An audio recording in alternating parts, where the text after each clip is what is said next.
नमस्कार दोस्तों, आज फिर से स्वागत है हमारे चैनल सीधी बाला हौसला न्यूज में। दोस्तों, बहुत बड़ी खबर निकल कर आ रही है। भोजपुरी पावर स्टार पवन सिंह का नया गाना हुआ वायरल। सबसे बड़ी खबर देने वाला हूं, तो वीडियो को अभी से लाइक करें और हमारे चैनल को अभी से शेयर करें। दोस्तों, आप सभी को सबसे बड़ी खबर देने वाले हैं। भोजपुरी पवन सिंह इन दिनों पहले एक नया धमाका फोटो वायरल हो रहा है, जो कि गाने का बवाल फोटो है। पवन सिंह के गाने का शूटिंग किया जा रहा है। उसी शूटिंग के दौरान ये फोटो वायरल किया गया है, जो कि गाने का शूटिंग बहुत शानदार किया जा रहा है। लेकिन इस गाने को डायरेक्ट कर रहे हैं रजनीश मिश्रा। रजनीश मिश्रा भोजपुरी इंडस्ट्री में बहुत फिल्मों का बवाल मचा दिए हैं।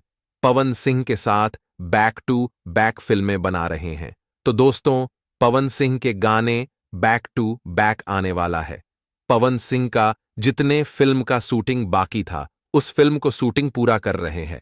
तो दोस्तों, गाने के साथ साथ फिल्म भी आने वाली है। वीडियो कैसा लगा कमेंट में बताएं और हमारे चैनल को सब्सक्राइब जरूर करें।